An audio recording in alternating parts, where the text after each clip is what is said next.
This video is brought to you by Incogni. For the past 2 years, Italian Prime Minister Giorgia Meloni has made slashing immigration a central focus for her government.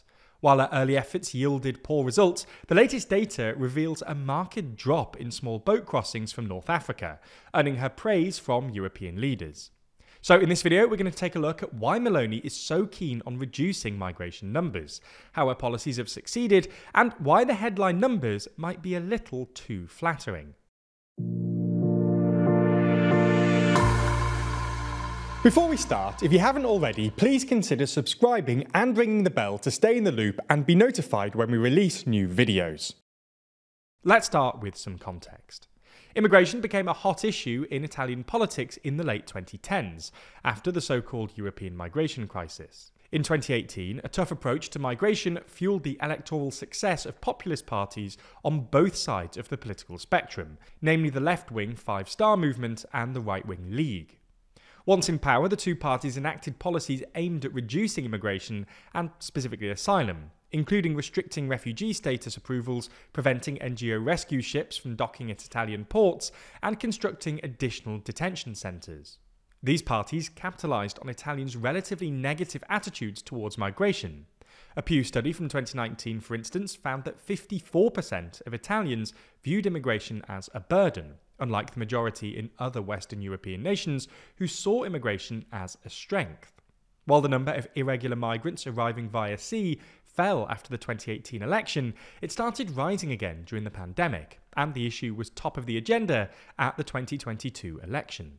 However, it's worth mentioning that, even if the number of arrivals via sea has increased recently, because many irregular migrants then go on to other countries in Europe, in the last decade the number of both regular and irregular immigration in Italy has remained pretty stable, and lower than other European countries. Between 2013 and 2023, for instance, Italy experienced a 700,000 increase in its foreign population. In the same period, France saw an increase of approximately 1.1 million, and Germany experienced a jump of around 6.3 million. Italy also hosts fewer asylum seekers. In 2023, Italy received around 136,000 first-time applications, less than Germany's 330,000, Spain's 161,000, and France's 145,000. Consequently, Italy also has a relatively low foreign-born population, representing about 10% of the total, compared to 13% in France and Spain, 14% in the UK, and 16% in Germany, according to data from 2019. Italians tend to overestimate this number. A 2018 survey, for instance, found Italians believed 28% of the population was foreign. Nonetheless, the increase in irregular arrivals and a widespread sense amongst Italians that its borders weren't secure helped Meloni's Brothers of Italy party win the 2022 election. Before becoming Italian Prime Minister, Meloni was one of the most migrant-sceptic voices in the European Union. As an opposition politician, she claimed that George Soros was organising the ethnic replacement of white Europeans by financing mass migration, pledged to put in place a naval blockade to stop migrants crossing the Mediterranean, and, after assuming office, vowed she would not allow Italy to become Europe's refugee camp. Unfortunately for Meloni, in her first year or so, she fell short. An unexpected surge in migrants traversing the central Mediterranean route from North Africa to Italy meant the number of irregular migrants landing on Italian shores nearly doubled between 2022 and 2023, reaching numbers similar to those during the 2015 crisis. At the same time, other EU frontline states saw reduced numbers. For instance, migrant arrivals in Spain from Western Africa have decreased since 2019, and the Eastern Mediterranean route has seen an even steeper decline, largely due to the EU's deal with Turkey, which blocks migrants before they reach Greece, Cyprus or Bulgaria. Unsurprisingly, Italians weren't impressed, and a poll from September 2023 found that 71% of Italians thought Meloni had done less than she had promised. Her allies on the right also voiced their dissatisfaction, and Meloni herself admitted she had hoped for better results. However, much to Meloni's relief, in recent months the number of illegal immigrants arriving in Italy by sea has dropped by about 60% year on year. This seems to be largely due to the delayed effect of deals she signed last year with a handful of North African countries, committing millions of euros in exchange for government support in stopping migrant boats from departing their shores in the first place. Initially, these policies showed limited success, but they now seem to be working, and Meloni recently travelled to Tunisia and Libya to reinforce the agreements. Meloni is now hoping that numbers will be reduced even further, following a new deal with Albania, in which Italian authorities will intercept and take migrants trying to cross the Mediterranean to detention centres in Albania to have their asylum claims processed.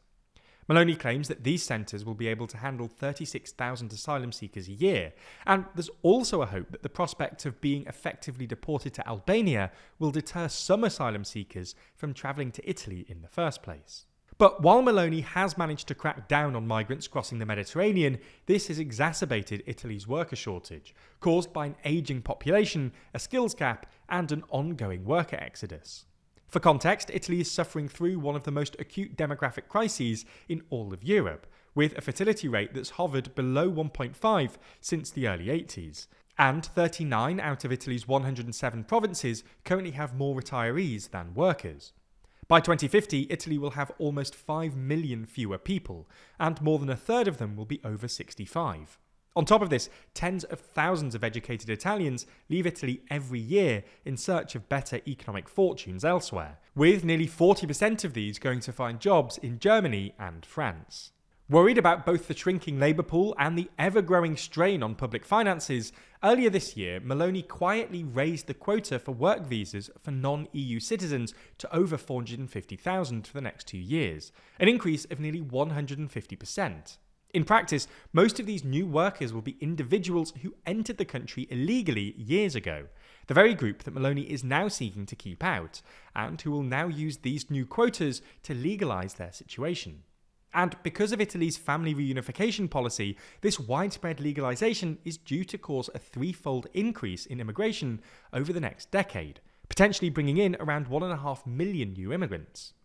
On top of this, filling Italy's labour shortages will require an even larger expansion of the work visa scheme in the coming years.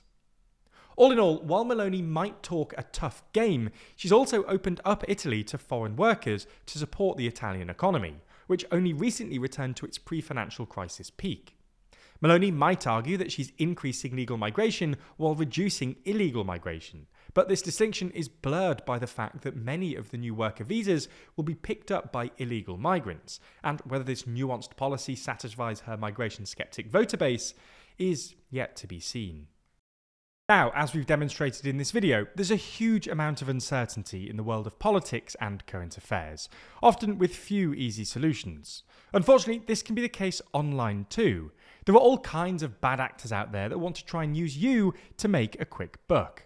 Take, for instance, data brokers. They collect, aggregate, and sell your personal information, including names, aliases, social security numbers, login credentials, home addresses, location history, online activity, and more to the highest bidder. This can result in everything from spam to identity theft. Luckily for you, though, there is a solution: Incogni. They work on your behalf to request your personal data removal. They also deal with any objections, and to make sure that your personal information isn't shared by the brokers again, conduct repeated removal requests. And with their family and friends plan, they'll even do this for you and up to 3 of, well, your friends and family. So, create an account with our link in the description, grant Incogni the ability to work on your behalf, and sit back as they make you safer. Plus, by using our link, you'll get an exclusive 60% off an annual Incogni plan. Thanks for checking it out, and thanks to Incogni for sponsoring this video.